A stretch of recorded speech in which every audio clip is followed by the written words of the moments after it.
വിവിധ പരീക്ഷകൾക്ക് തയ്യാറെടുക്കുന്ന വിദ്യാർത്ഥികളുമായി പ്രധാനമന്ത്രി നരേന്ദ്രമോദി നടത്തുന്ന സംവാദ പരിപാടിയായ പരീക്ഷാ പേ ചർച്ചയുടെ പുതിയ പതിപ്പ് ആരംഭിക്കുകയാണ്. അതിന്റെ തത്സമയ സംപ്രേഷണം. बिजली की व्यवस्था ऐसी खड़ी कर दूं, अपने किसी 4 दोस्तों को देख जानती हो जो टेक्नोलॉजी में एक्सपर्ट हैं, एक आध दोस्त है फाइनेंस में एक्सपर्ट है, चलो 4 लोगों की टोली बना दे, साइड में अपन स्टार्टअप शुरू करते हैं. जरूर नहीं कोई स्टार्टअप के लिए कोई 25 साल की उम्र चाहिए, आप कभी भी शुरू कर सकते हैं. छोटे छोटे स्टार्टअप से भी काम शुरू हो सकता है. तो मैं समझता हूँ कि अगर आपकी रुचि है तो बहुत अच्छी बात है. कुछ स्टार्टअप चलाते हैं तुमको मिलने जाना और एक प्रोजेक्ट रिपोर्ट बनाओगे, उनको बताना चाहिए मैं तो स्कूल से हूँ, मैं स्कूल का प्रोजेक्ट बना रहा हूँ, तो वो छुपाएगा नहीं, आपसे बताएगा. तो धीरे धीरे आपको ज्ञान भी मिलेगा कैसे कर सकते हैं. सर, हमेशा मुझे ये डर रहता है कि कहीं मैं पढ़ाई में ज़्यादा फोकस करूँ तो मैं अपनी पैशन खो दूँ, अगर मैं अपने पैशन पे ज़्यादा फोकस करूँ तो मेरी पढ़ाई छूट जाएगी. दोनों के बीच में बैलेंस कैसे लाऊं? देखिए, पहली बात है कि ये 2 अलग चीजें ऐसा आप मानते क्यों हैं? दोनों उपयोगी हैं. जैसे मान लीजिए आपको आर्ट का शौक है? और आपने साइंस का कोई विषय पढ़ा और उसमें कोई लैब की चर्चा है और कुछ केमिकल मिलाने की चर्चा है, तो आप ऐसा कीजिए, कागज लीजिए, लैब बनाए, कागज पे पेंटिंग कर लैब बनाए. फिर जो केमिकल पढ़ने के थे हर बोतल में केमिकल का नाम लिखे. फिर आप पढ़ने में आया था कि भाई इस केमिकल को मिलाने से ऐसा कलर बनता है, तो एक दूसरा चित्र बनाइए, उस पॉट के अंदर वो कलर, तो आपको चित्र का काम भी हो गया और आपको वो लेसन भी याद हो गया. यानी एक साथ दोनों चीजें बहुत अच्छी तरह से आप कर सकते हैं. आपके थकान को उतरने के लिए भी एक प्रकार से आपके पास जो कला है, क्राफ्ट की जो कुछ भी आपके सीखने की इच्छा है, वो आपको मदद कर सकती है. डेली या सप्ताह में 2 दिन आधा घंटा इसके लिए दो. समाज जीवन में जिसकी जरूरत है वो शिक्षा तो करनी है, लेकिन जो व्यक्ति के जीवन में उपयोगी है वो आप इससे कर सकती है. हमारा देश भी 2047 में डेवलप्ड राष्ट्रों के साथ एक होने वाला है. सो मेरा प्रश्न क्या है कि हम नवयुवक इसे हासिल करने के लिए क्या कर सकते हैं? मुझे अच्छा लगा कि मेरे देश के 10th 12th के बच्चों के मन में भी 2047 विकसित भारत का ड्रीम है. ये मेरे लिए बहुत बड़ी खुशी की बात है ना. आज मुझे अब मजा आएगा. वाह, देखिए ये चीज है ना. अब 2047 में विकसित भारत यानी क्या है? आपने कभी सिंगापुर के विषय में सुना होगा. सिंगापुर एक जमाने में एक मछुआरों का छोटा सा गांव था, उसमें से आज इतना बड़ा बन गया. तो ली कुआन यू कहते थे कि भाई अगर हमको डेवलप कंट्री बनना है तो हमें अपनी आदतें डेवलप कंट्री के लोगों की होती वैसी बनानी पड़ेगी. हमें थर्ड वर्ल्ड कंट्री की तरह कहीं पर भी कूड़ा कचरा फेंक दिया, कहीं पर थूक दिया, ये नहीं चल सकता. सिर्फ कहीं जाना है, भाई यहाँ पर रेड लाइट है, मुझे स्कूटर खड़ा कर देना चाहिए. अब छोटी सी चीज है कि भाई हम परिवार में तय करेंगे कि हमारे घर में खाने के बाहर कुछ भी जूठा नहीं छोड़ेंगे. बताइए, सब लोग ऐसा करें तो कितना खाना बचेगा, कितना बड़ा फायदा होगा. तो एक नागरिक के नाते मैं अगर इन चीजों का जीवन में ठीक से पालन करूं तो मतलब कि मैं विकसित भारत के लिए कंट्रीब्यूट कर रहा हूं. अब जैसे वोकल फॉर लोकल, मैं मेरे देश की चीजें खरीदूंगा. मैं भारत में जो चीजें बनी उसको लूंगा. जैसे मैं कहता हूँ मेड इन इंडिया. अब कुछ लोग, पैसे वाले लोगों को लगता है दुबई में जाके शादी करेंगे. वहां हिंदुस्तान में क्या कमी है भाई? हम सब देश के नागरिक छोटी छोटी चीजों को करें, हम जरूर विकसित भारत बनाने में अपना दायित्व निभा सकते हैं, हम कंट्रीब्यूट कर सकते हैं. He was shocked that, oh my God, a student is actually concerned about this, and he told us that it's the small steps that matter, not the large ones. मेरा आपसे प्रश्न ये है कि कोई भी छात्र या कोई भी मनुष्य अपना जीवन जब व्यतीत करता है तो बहुत सारे चुनौतियों का सामना करता है। जब चीज़ें डिफ़िकल्ट हो जाती है तभी हमको हमारा जो मोटिवेशन होता है जीवन व्यतीत करने में वो कम होता है। तो ऐसी स्थिति में सफलता प्राप्त करने के लिए हमें मोटिवेशन की ज़रूरत है या अनुशासन की? दोनों चीजें महत्वपूर्ण है जीवन में। अगर अनुशासन है ही नहीं तो कितना ही इंस्पिरेशन होगा तो वो इंस्पिरेशन क्या काम का आएगा। मान लीजिए एक किसान है, उसको प्रेरणा मिल रही है, बगल वाला किसान बहुत फसल कर रहा है, इंस्पिरेशन है कि यार उसकी तो 1 एकड़ भूमि है, मेरी तो 4 एकड़ भूमि है, वो ज्यादा कमाता है, मैं कम कमाता हूं, तो उसको इंस्पिरेशन तो वहां से मिलता है। लेकिन ये बारिश के पहले जोतना चाहिए, वो सोचना नहीं, देखेंगे हफ्ते के बाद करेंगे। अगर खेत जोतेगा नहीं और बारिश आ गई फिर वो कुछ भी करे, उसकी तो हालत खराब ही रहेगी। तो उसके अंदर वो डिसिप्लिन नहीं था, इंस्पिरेशन था कि मैं उसकी जितनी कमाई करूं, लेकिन डिसिप्लिन नहीं थी। भाई मुझे इस समय के पहले खेत जोत के रखना चाहिए, बीज की जरूरत है ला करके रखना चाहिए, बीज को तैयार करने का काम करना चाहिए, तो डिसिप्लिन नहीं था। जीवन में डिसिप्लिन बहुत अनिवार्य है। इंस्पिरेशन में सोने में सुहागा का काम करता है। अगर डिसिप्लिन नहीं है, कितना ही इंस्पिरेशन क्यों ना हो, वो फिर बोझ बन जाता है, निराशा पैदा करता है। When I asked my question, it was a question that was stuck with me from so many years. Now, finally, I feel great and honored to get a clarity from a person who I've looked up to. Sir, आजकल के ज़माने में AI का प्रभाव बढ़ते ही जा रहा है। हम देख सकते हैं कि कई कंपनियों में इंसान नहीं बल्कि AI एम्प्लॉइज़ भी होते हैं। तो मेरा ये सवाल है कि क्या हम AI को डरना है और हम अपने फ्यूचर करियर लेने के समय क्या क्या याद रखना चाहिए? देखिए, हर युग में जब भी कोई नई टेक्नोलॉजी चर्चा होती है, कंप्यूटर आया तो चर्चा हो रही क्या हो जाएगा सब, तो ये हर युग की ये चर्चा का विषय रहा है। हमें किसी चीज से डरना नहीं चाहिए। हमारी कोशिश होनी चाहिए, एक, हम उसके गुलाम नहीं बनेंगे। मैं अपने जीवन में मैं ही निर्णायक रहूंगा, वो मेरा मालिक नहीं बनेगा। जैसे कुछ बच्चों का है, मोबाइल उनका मालिक बन गया। अगर मोबाइल नहीं है तो खाना नहीं खा सकता है, टीवी नहीं है तो जी नहीं सकता है। मतलब ये आप उसके गुलाम बन गए। मैं गुलाम नहीं बनूंगा। एक बार मन में ये पक्का करना, हर टेक्नोलॉजी का हम ज्यादा उपयोग कर सकते हैं। अगर मैं AI को पूछूं मुझे ये किताब कहाँ से मिलेगी, कौन सी है, इस विषय पे अच्छी किताब कौन सी है, हो सकता है वो गाइड करे, आपके लिए काम आएगा। लेकिन तुम कहोगे मैं ही पढ़ूंगा, तुम ही मुझे बता दो अंदर क्या है, तो फिर गड़बड़। और हमेशा ही नेचर ऑफ जॉब बदलेगा, नेचर ऑफ जॉब बदलना है। और पहले भी जब बैलगाड़ी में लोग जाते थे तो एक प्रकार का जॉब था, अब वो हवाई जहाज में जाने लगा तो बहुत कुछ बदल गया, लेकिन जीवन तो चलता रहा। तो मैं समझता हूँ हमने टेक्नोलॉजी को समझना होगा, खुद का विस्तार करना होगा, उसमें उस टेक्नोलॉजी की ताकत को जोड़ना होगा, हमारे कामों में वैल्यू एडिशन करें। अगर ये होता है तो मैं पक्का मानता हूँ कि कितने ही उत्तम से उत्तम टेक्नोलॉजी क्यों ना आए, हमें उपयोग होने ही वाली है, हमें डरने की जरूरत नहीं है। I never believed I would be the one to be chosen to have such a gracious occasion with our Prime Minister. It was a really great experience. I am completely overwhelmed and it felt surreal. It felt like a family more than a Prime Minister.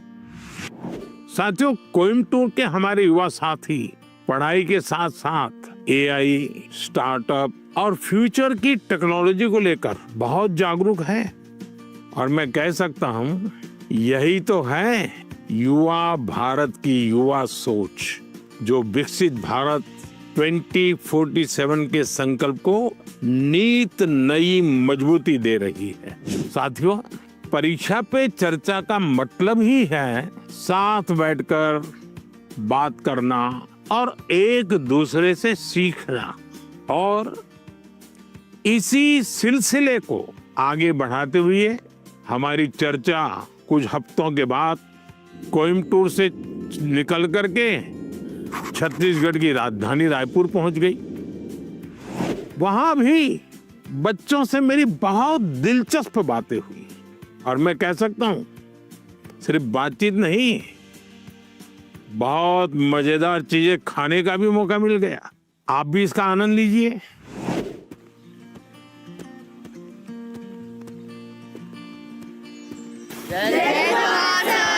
जय जोहार। कुछ खिलाया पिलाया कि नहीं? हैं? हाँ, आप भी बहुत सारी मीटिंग्स अटेंड करके आए हैं। आप भी हमारे यहाँ का खाना चाहेंगे? कैसे बनता है?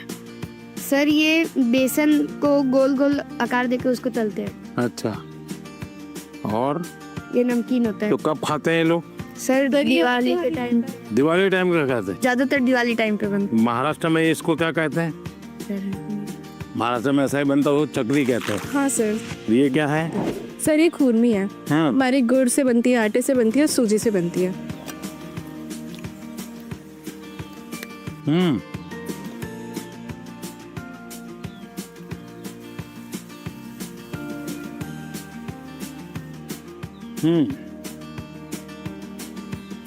तो बढ़िया खिलाने के लिए धन्यवाद बेटा। वहाँ पे उन्हें खुरमी मिली तो उन्होंने सबको अपने हाथ से खुरमी खिलाई and it was just so amazing. तो आपके मन में भी कुछ सवाल आते होंगे आज आप लोग यहाँ आने के लिए मौका मिल गया है तो? Yes sir.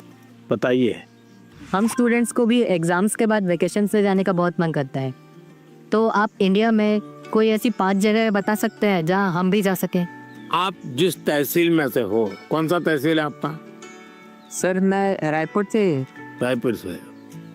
रायपुर तहसील में कौन कौन सी चीजें हैं इसका जरा लिस्ट बनाओ। 1 घंटा लगेगा, 2 घंटे लगेंगे, जाऊंगा। फिर लिस्ट बनाओ जिले में कौन से हैं जो देखे नहीं हैं। फिर तय करूं मैं राज्य में कौन से हैं। छत्तीसगढ़ में ऐसी कौन सी जगह मैं गया नहीं हूँ। हमें कहीं पर भी जाए स्टूडेंट के रूप में जाना चाहिए, तब टूरिज्म का मजा आता है। रेल के डिब्बे में जाना और साथ में खाना भी ले जाना, देखना चाहिए कैसा अनुभव होता है। भीड़ होती है, क्या होता है, लोग बातें करते हैं, क्या करते हैं, इसका एक आनंद होता है, जीवन में सीखने को मिलता है। भारत इतनी विविधताओं से भरा हुआ है, एक जिंदगी भी कम पड़ जाए देखने के लिए। सर मेरा प्रश्न आपसे यह है कि कभी कभी हम एग्जाम के दौरान रिवीजन नहीं कर पाते हैं, जिससे हमारा मन अशांत हो जाता है। तो सर हम अपने मन को शांत कैसे करें एग्जाम के दौरान भी और एग्जाम हॉल में जाने से पहले की? 1 वीक देख लीजिए परीक्षा के पहले का, सभी चीजों को अपने ऊपर नीचे तो कर ही लिया होगा। आप मान के चलिए आपने जो सुना है, आपने जो पढ़ा है, वो बेकार नहीं गया है, कहीं ना कहीं तो स्टोरेज है ही है वो। आप शांत मन से बैठ लीजिए, चिंता मत कीजिए, जैसा पेपर आता है देख लीजिए। दूसरी चीज, आप अच्छा विद्यार्थी बनना है ना, आपको उस विषय पर ग्रिप होनी चाहिए ना, तभी तो अच्छे विद्यार्थी बनोगे। सब्जेक्ट पर ग्रिप कैसे आएगी? एक अच्छा खिलाड़ी कैसे बनता है? निरंतरता बनाए रख, डिसिप्लिन में रहता है, रूटीन में चलता है। सबसे बड़ी बात है वो लगातार कंपटीशन करता रहता है, गिरता है, पटकता है, हारता है, जीतता है, करता है, उसमें से वो खिलाड़ी बनता है। ठीक है, आपको मैं एक सुझाव देता हूं, आप करिए। आपके क्लास में कुछ विद्यार्थी होंगे, आपको लगता है जरा पढ़ने में थोड़ा कम है, ऐसे तो होते ही हैं, हाँ? ऐसे एक आध को आप दोस्त बनाइए, ये टेक्निक बहुत कायम आएगी आपको। उसको कहो कि मैं आज तुझे मैथ सिखाना चाहता हूँ। अब उसको मैथ सिखाने के लिए आप जो मेहनत करेंगे, दिमाग फोकस करेंगे, आपका मैथ्स पक्का होगा कि नहीं होगा? मैं ताइक्वांडो खेलती हूँ और मैं आगे चल के स्पोर्ट्स पर्सन बनना चाहती हूँ। अपनी स्टडीज़ और स्पोर्ट्स को बैलेंस करके कैसे रख सकती? शिक्षा की जीवन में भी जरूरत है, समाज जीवन में भी जरूरत है। इसको अंडर एस्टिमेट नहीं करना चाहिए। ये गलती कभी मत करना कि खेल में मैं बहुत अच्छा हूं इसलिए मुझे पढ़ने की जरूरत नहीं है। लेकिन शिक्षा ही सब कुछ कर लेगी ऐसा नहीं है। आप में हुनर है जो भी है उसको डेवलप करना चाहिए। खिलाड़ी बनने के लिए खेले वो एक विषय है, लेकिन जिंदगी में खेल होना चाहिए ये भी बहुत जरूरी है। जिंदगी खेल होने से बचाना है तो जिंदगी में खेल होना चाहिए। खेलना भी है, खेलूंगा तो खिलूंगा, और पढ़ना भी है ताकि और लोग कहें नहीं कि इसको कुछ पढ़ना उड़ना आता नहीं इसलिए मैदान में रहता है। नहीं, पढ़ने में भी मैं पावरफुल हूँ, खेलने में भी पावरफुल। वो जो भी बताए उसको मैं अपने लाइफ पे इम्प्लीमेंट करने का कोशिश करूँगी और मैं लफ्ज़ों में बयां नहीं कर सकती आज जो भी हुआ। सर मेरा सवाल ये है, जैसे कुछ सालों पहले आपने स्वच्छ भारत स्टार्ट किया था, हमारा नया रायपुर भी डेवलपमेंट की ओर जा रहा है, तो हम एज अ स्टूडेंट उस डेवलपमेंट के लिए या अपने इन्वायरमेंट को प्रोटेक्ट करने के लिए क्या कंट्रीब्यूट कर सकते हैं? प्राकृतिक संपदा को बचाने का हमारे स्वभाव में आना चाहिए और धीरे धीरे हमें लोगों को जोड़ना चाहिए। अब जोड़ते रहते हैं तो बदलाव आता है। खुद के जीवन में कुछ नियमों का अगर हम पालन करते हैं, जैसे अब पानी, मुझे बताइए कि मैं ब्रश कर रहा हूँ और पानी बह रहा है।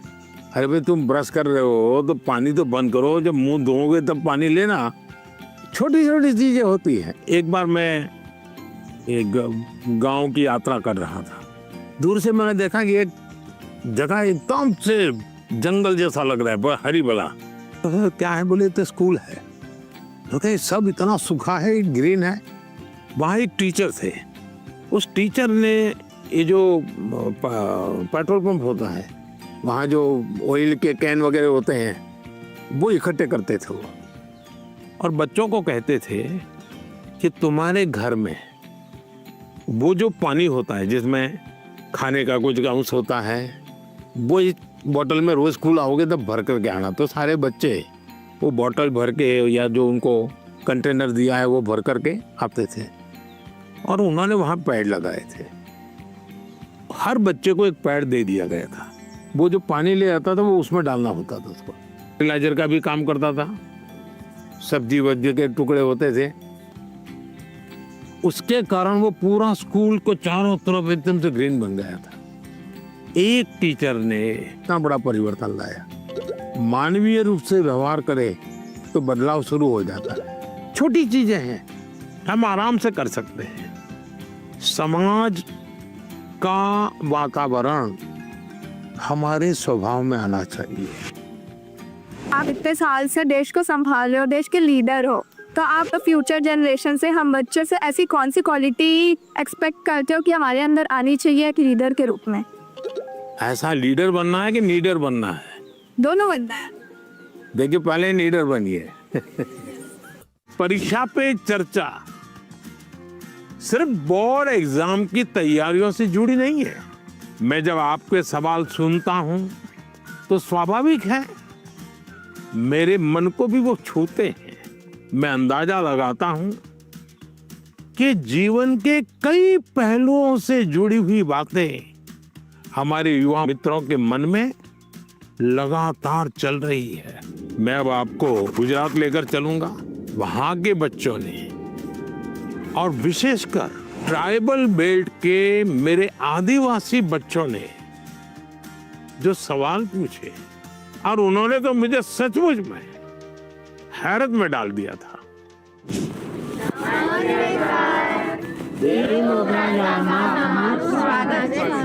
वाह, पर मैंने तो કહ્યું આજે બધાને હિન્દીમાં બોલવાનું છે। ફાવશે ને? चलिए।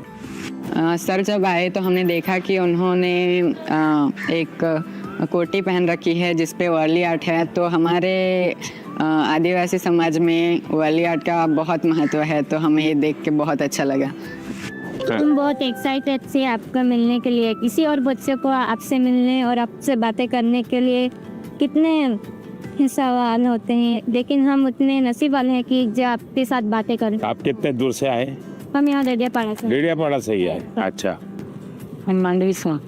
मानवी। अच्छा, क्या नाम? जय। जय और रवि है। इतने बड़े हो गए आप लोग। पहचानते इनको? बताया कैसा मेरा परिचय आपसे? इनकी हिम्मत आई कि नहीं आई सबका? हाँ, ये मुझे पहले भी एक बार मिलने आए थे दोनों। चलिए बताइए, आप लोग कुछ पूछना चाहते हो, कुछ जानना चाहते हो, बताइए।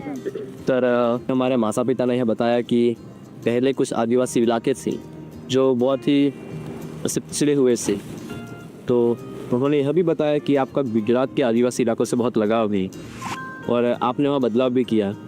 तो मैं जानना चाहूँगा कि आपको इस चीज़ की प्रेरणा कहाँ से हुई? आपको पाल चित्रिया की घटना मालूम है? हाँ। हैं?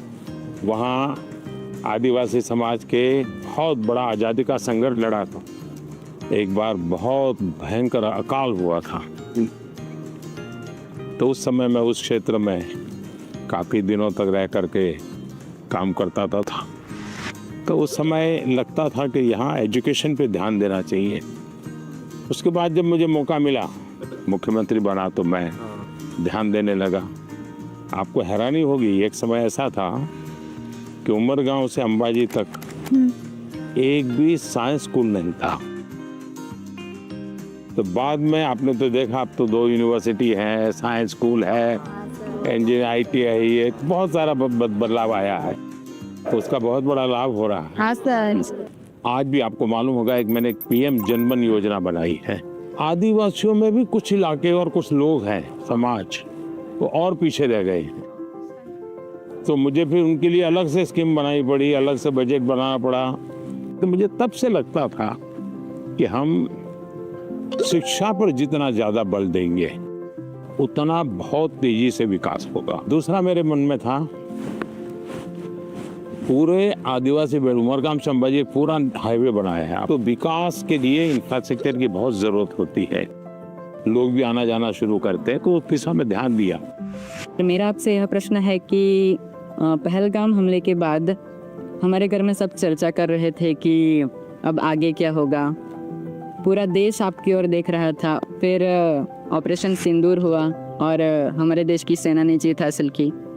तो ऐसे संजोग में आपने अपने तनाव को कैसे हैंडल किया? हम तो सिर्फ परीक्षा के तनाव से। आप लोगों को परीक्षा का तनाव आ जाता है। जब आप पुरानी परीक्षा के दिनों को याद कीजिए, अगर पुरानी परीक्षाओं को याद करेंगे तो आपको लगेगा हाँ यार, जब गया तब तो टेंशन था, लेकिन जब करके आ गया तो कुछ नहीं था। ऐसा होता है कि नहीं? परीक्षा के लिए सबसे अच्छी चीज होती है कि आप पेपर सॉल्व करने की आदत डालें, लिखने की। ज्यादातर लोग क्या करते हैं, पढ़ते हैं। यस, अगर खुद इस प्रकार से आप प्रैक्टिस करते रहते हैं तो मुझे पक्का विश्वास है कि आपको कभी भी तनाव नहीं आएगा। हम क्या करते हैं, पूरे दिन किताब, अरे कभी हंसो है। दूसरा सबसे बड़ी चीज है जो आज लोगों को ध्यान में नहीं है, वो है नींद। अच्छी नींद लेनी ही चाहिए। आपको लगेगा ऐसा कैसा प्रधानमंत्री है जो सोने की बात करने के लिए आए, हम तो एग्जाम के लिए पूछ रहे थे। लेकिन वो नींद इतनी पूरी लेते हैं तो बाकी समय आपका बहुत ही फ्रेश, नए विचार, नए आइडिया, मन बहुत प्रफुल्लित रहता। हम डॉक्टर या कभी इंजीनियर या कभी अफसर बनना चाहते हैं, तो हमें आगे बढ़ के अपना करियर कैसे चूज करना चाहिए सर? अगर आपने एक महीने में 10 चीज अलग अलग बता दी तो घर वाले क्या कहेंगे, इसका तो कोई ठिकाना ही। ये तो अच्छी चीज है कि आपको कुछ किसी को देख के लगा मैं भी ऐसा बनता तो क्या होता। अगर ये हमको करना है, जो व्यक्ति बहुत बड़ा बन गया है वो बड़ा बनने की इच्छा होना बुरा नहीं है, लेकिन वो बड़ा बना है तहीं से अपने को जोड़ो मत। कहाँ से शुरू किया था, अगर आपका ध्यान उस पर होगा तो फिर हाँ हाँ यार यहाँ से चलो मैं शुरू करता हूँ। कोई कहेगा कि मैं क्रिकेटर बना, लेकिन जब मैं 8वीं कक्षा में था तो सुबह 4 बजे उठ करके साइकिल चला करके स्टेडियम तक जाता था और फिर मैं 2 घंटे प्रैक्टिस करता था। तो फिर तो मैंने कहा अच्छा इतना मेहनत करना पड़ता है, चलो मैं शुरू करता हूँ।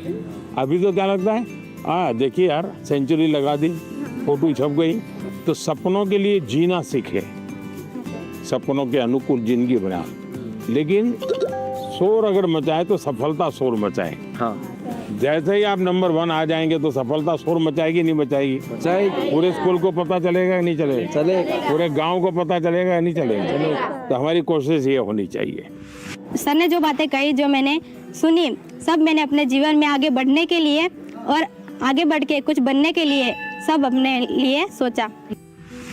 आइए सर अब हम ले चलते हैं हमारे कल्चर से रिलेटेड कुछ चीज़ें दिखाने। सर ये है वारली पेंटिंग्स है, जो एक कार्डबोर्ड बनाते हैं उससे ऐसे पेंटिंग करते हैं। ये सभी वो चीज़ें हैं जो हमारे कल्चर से रिलेटेड है। सर हमने आदिवासी काफ़ी जो आदिवासी है उनके कलाकृतियों को रिप्रेजेंट किया है, जैसे कि चित्रकला है, ये लिपन आर्ट, ये जो मैंने बनाया ये है पिथुरा आर्ट। खुद बनाए हो? यस सर, आपके लिए ये बनाया है। क्या नाम आपका? ईशान है। ये आपकी हैंड राइटिंग है? Yes sir. अरे वाह, थैंक यू सर। कितने बढ़िया है भाई। घर की दीवारों पे ये बनाए हैं और उनकी पूजा भी करते हैं। वाह, तो आप तो बड़े आर्टिस्ट हो गए भाई। तो सर हैं? मुझे बहुत अच्छा लग रहा है कि हमारे भारत देश के वड़ा प्रधान ने मेरी पेंटिंग्स ली है और सर ने भी बहुत अच्छी तरह के हमारे साथ, जैसे हम खुद फ्रेंड्स के साथ बात कर रहे हैं ऐसा फील हो रहा था।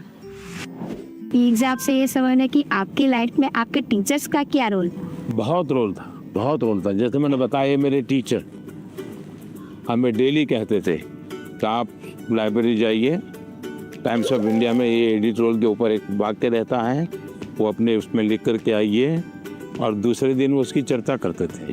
तो ऐसी बहुत सी चीज़ें थी, जैसे ये जो फिटनेस वाला मामला है, तो मेरे यहाँ एक परमार साहब करके से, जब मैं प्राइमरी में था, वो बहुत आग्रही रहते थे फिजिकल फिटनेस के लिए, सिखाते थे भी थे, और योगा सिखाते थे, मलखम सिखाते थे। हम प्लेयर नहीं बने, लेकिन हमें ये तो समझ आया कि ये शरीर के लिए ज़रूरी है। तो हर टीचर का हर एक के जीवन में, अब दुनिया के कितने भी बड़े महान पुरुष को मिलिए, उसके जीवन से 2 बातें जरूर मिलेगी। वो एक वो कहेगा कि मेरे जीवन में मेरी माँ का बहुत बड़ा रोल है, हाँ, तो दूसरा कहेगा मेरे जीवन में मेरे टीचर का बहुत बड़ा रोल। हर एक क्षेत्र में हमारा देश आगे बढ़ रहा है, तो आप बताएंगे कि हमारे देश से आदिवासी समुदाय के लोग हमारे देश को आगे बढ़ाने में क्या कर सकते हैं? वह देखिए, देश जो आज आगे बढ़ा है ना, वो आदिवासी समाज के कारण ही बढ़ा है। आज देश का पर्यावरण बचा है तो आदिवासी समाज के कारण बचा है। वे प्रकृति की पूजा करते हैं, प्रकृति की रक्षा करते हैं। आज भी हमारे देश की सेना सर्वाधिक देश भर के आदिवासी समाज के बेटे बेटियां सेना में है। आज देश के हर क्षेत्र में अब कोई फर्क नहीं रहना चाहिए, हमारे लिए कोई फर्क नहीं है। हमारे पास तो अब जैसे स्पोर्ट्स में हमारे आदिवासी बच्चे बहुत कर सकते हैं, इनका डेवलपमेंट हुआ, देश का नाम रोशन। आपको मालूम है अभी क्रिकेट महिला टीम जीत करके आई, पता? क्रांति गौड़ नाम की बच्ची है, मध्य प्रदेश से, वो आदिवासी बेटी है, उसने खेलकूद में नाम कमाया है। और वैसे भी हमारे देश के कई खिलाड़ी हैं जो आदिवासी समाज से हैं और उन्होंने बहुत बड़ा नाम रोशन किया है। उसी प्रकार से हुनर, आपके पास इतनी कला है, आप अगर टेक्नोलॉजी सीख लें तो यही सामर्थ्य कितना आगे बढ़ जाएगा। तो एक तो हमें नौकरी के लिए जिंदगी ये नहीं हो सकता, नहीं। सपना तो ऐसा होना चाहिए भाई, मैं एक ऐसी जिंदगी जीना चाहता हूँ, उसके लिए मैं जिंदगी को बनाऊंगा। अगर ये हम करते हैं तो हमें बहुत लाभ होगा। गाना गाएंगे, चलिए सुनाइए। नारी तू तपालू रे नारी, जंगलू रे नारी तू तपालू रे नारी, तेरी उत्पत्ति आए या मोके माता, तेरी तू सकारी आए या मोके माता। हम सब ने मिल के उनके लिए गाना गाया जो कि यहाँ मोगी माता के बारे में था। वो कहाँ रहते हैं, कैसे रहते हैं, वो सब था उस सॉन्ग में। हमारी बहुत सारी बातचीत हुई सर के साथ कि कैसे जीवन में हमेशा खुश रहे, सारे स्ट्रेस को कैसे दूर करे, अपने टाइम मैनेजमेंट कैसे करे और एग्जाम के बारे में भी कैसे मतलब पढ़ाई करे, एग्जाम से डरना नहीं है। पहले तो मुझे खुद पे आंखों पे भरोसा ही नहीं हो रहा था कि पीएम सर हमारे सामने है। पता ही नहीं चला कि टाइम कहाँ चला गया।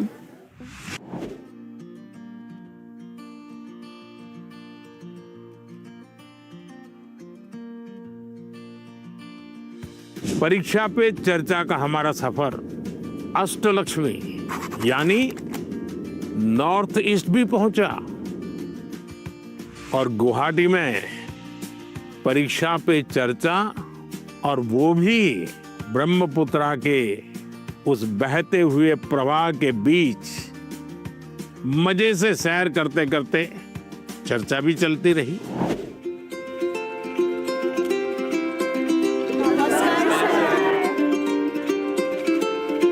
चलिए बैठिए। प्रणाम माननीय प्रधानमंत्री जी, हम सभी आपको एक गमछा पहनाना चाहते हैं। जरूर। असम में आए और गमछा न हो,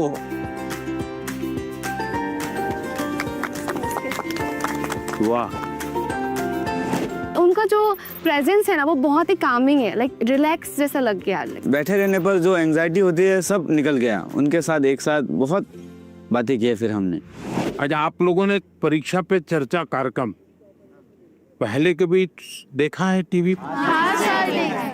अच्छा, कभी आप लोगों ने वो किताब देखी? Exam warrior. तो उसमें से फिर आपको पहले जो सोचते थे परीक्षा के पहले और अब सोचते हैं, उसमें क्या फर्क है? किताब पढ़ने के बाद या कार्यक्रम देख क्या फायदा हुआ आपको? परीक्षा से इतना डर नहीं लगता। आपके जो मंत्र दिए हैं ना, वैसे जैसे कि लाइक परीक्षा को एक सेलिब्रेशन उत्सव की तरह सेलिब्रेट करना चाहिए, तो अब थोड़ा थोड़ा परीक्षा के तरफ से मतलब डर कम रहा है। पर लेकिन डर तो घर के लोग डराते हैं ना। हाँ? पूछते हैं कि लाइक वो 1 नंबर कहाँ गया, क्यों काटा 1 नंबर। जीवन में अगर संतोष हो जाता बस बहुत हो गया, अब क्या, तो फिर जीवन में प्रगति नहीं होती। ये जीत तो रहनी चाहिए मन में, लेकिन उसके लिए मैंने मंत्र में एक बात बताई है। सर, हमें किसी और से प्रतियोगिता नहीं करना चाहिए। या शाबाश। मैंने ये कहा है कि हमने लगातार खुद से कंपटीशन करते ही रहना चाहिए।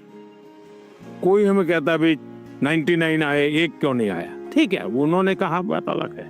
लेकिन खुद को भी पूछना चाहिए कि मेरे जीवन में ये बदलाव क्यों आया, ये कमी क्यों रही, क्या कारण था? अच्छा, आपके मन में कुछ सवाल होंगे तो जरूर पूछिए। मेरा आपसे यह प्रश्न है कि मैंने सुना है कि आप अपने रोजमर्रा की जिंदगी में एक पर्टिकुलर डाइट हेल्दी रहने के लिए फॉलो करके चलते हैं, तो हम छात्र ऐसा कौन सा मैजिकल डाइट फॉलो करके चले जिससे कि हम एनर्जाइज्ड और फोकस रह पाए और हमारा सबसे बेहतर प्रदर्शन आ पाए परीक्षाओं में? हकीकत ये है कि मेरा कोई डाइट का सिस्टम ही नहीं है, क्योंकि मैं पहले अलग अलग परिवारों में भोजन करता था, तो इतना ही रहता था कि मैं वेजिटेरियन हूं तो वेजिटेरियन खाऊंगा, फिर उस घर में जो होता था वो मैं खाता था। दूसरा, मुझे खुद को कभी पकाना पड़ता था, कभी खिचड़ी पका देता था। खिचड़ी खाते हैं नहीं हम? डाइट आपकी पसंद का होना चाहिए, यानी ऐसा नहीं दवाई की तरह डाइट नहीं खाए। तय करो कि पेट भर के खाना है कि मन भर के खाना है। आप ज्यादातर लोगों के क्या होता है, मना न करे तब तक खाते रहे। अनाज जो है पेट भर के खाते हैं, लेकिन सांस सीना भर के नहीं लेते हैं। यहां उल्टा करना चाहिए। दिन में जब भी मौका मिले एकदम शरीर भर जाए इतना सांस लेना चाहिए। हो सके तो कुछ पल उसको रोकना चाहिए और फिर धीरे से निकालना चाहिए। हम लोग क्या करते हैं, खाना यानी बाकी 50 कामों में शरीर को सबसे आखिरी प्रायोरिटी देते हैं, लास्ट प्रायोरिटी। अच्छा, आप में से कितने लोग हैं जिन्होंने नियम बनाया कि हम सूर्योदय देखेंगे या नहीं देखेंगे? ऐसे कितने? सनराइज। ये शरीर को ये चीजें एक ताजगी देती हैं, एक एनर्जी देती हैं। इनको हमने आदत बनाई है, शरीर को सबसे पहले प्रायोरिटी दिलाती। सर, अक्सर हमारे माता पिता हमारे दोस्तों के साथ हमारी तुलना करते हैं, परंतु उससे ज़्यादा दबाव हम पर तब पड़ता है जब हमारे अपने घर वालों या भाई बहनों से तुलना की जाती है। तो ऐसी परिस्थिति में हमें क्या करना चाहिए? मान लीजिए कह दिया पिताजी ने कि देख तेरी बहन के अक्षर कितने बढ़िया है, उसके हैंड राइटिंग कितने अक्षर है,